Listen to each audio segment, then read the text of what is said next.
गणेश महाराज की जय हो। ओम नमः शिवाय। द्वादश ज्योतिर्लिंग के आविर्भाव की कथा में आज मैं पांचवें ज्योतिर्लिंग श्री केदारनाथ, श्री केदारेश्वर भगवान शिव के आविर्भाव की कथा सुनाऊंगी। पहले मैं शिव पुराण में जो वर्णित है वह कथा सुनाऊंगी। बाद में जब मैं केदारनाथ दर्शन करने गई थी तो वहाँ के जो पंडा ने मुझे बताया वह कथा सुनाऊंगी। सूत जी कहते हैं, ब्राह्मणों, भगवान विष्णु के जो नर नारायण नामक दो अवतार हैं और भारतवर्ष के बद्रिकाश्रम तीर्थ में तपस्या करते हैं, उन दोनों ने पार्थिव शिवलिंग बनाकर उसमें स्थित हो पूजा ग्रहण करने के लिए भगवान शंभु से प्रार्थना की। शिव जी भक्ति के अधीन होने के कारण प्रतिदिन उनके बनाए हुए पार्थिव लिंग में पूजित होने के लिए आया करते थे।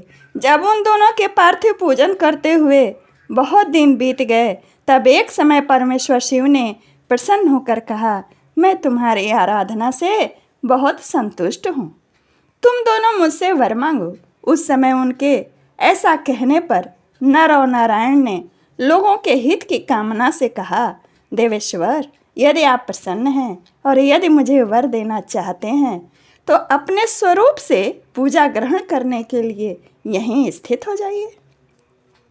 उन दोनों बंधुओं के इस प्रकार अनुरोध करने पर कल्याणकारी महेश्वर हिमालय के उस केदार तीर्थ में स्वयं ज्योतिर्लिंग के रूप में स्थित हो गए।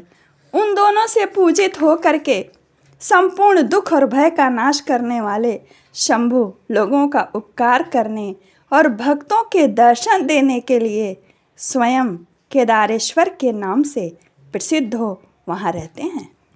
वे दर्शन और पूजन करने वाले भक्तों को सदा अभिष्ट वस्तु प्रदान करते हैं। उसी दिन से लेकर जिसने भी भक्ति भाव से केदारेश्वर का पूजन किया, उसके लिए स्वप्न में भी दुख दुर्लभ हो गया, यानी स्वप्न में भी दुख नहीं मिलता है उसे। जो भगवान शिव का प्रिय भक्त वहाँ शिवलिंग के निकट शिव के रूप से अंकित वलय यानी कंकड़ यानी कड़ा चढ़ाता है, वह उस वलय युक्त स्वरूप का दर्शन करके समस्त पापों से मुक्त हो जाता है, साथ ही जीवन मुक्त भी हो जाता है।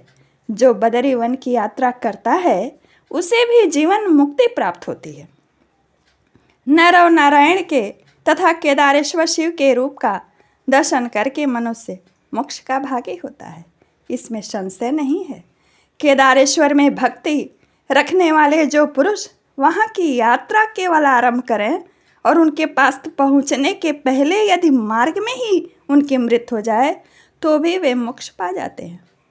इस बात पर कोई भी संशय नहीं करना चाहिए। केदार तीर्थ में पहुंचकर वहाँ प्रेम पूर्वक केदारेश्वर की पूजा करके वहाँ का जल पी लेने के पश्चात मनुष्य का फिर जन्म नहीं होता।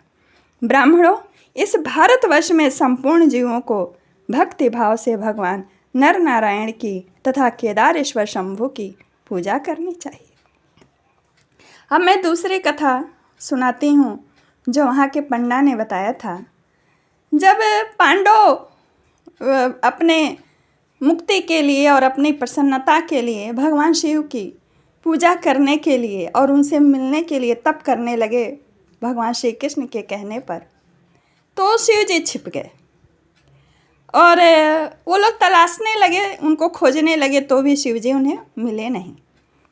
तो श्री कृष्ण भगवान ने ध्यान किया और उन्हें पता चल गया कि वो कहाँ छिपे हैं। उन्होंने बता दिया कि वे एक भैंसे के रूप में या बैल के रूप में, ऐसे कुछ पंडा जी बताए थे, रूप में उधर हैं केदारनाथ के तरफ।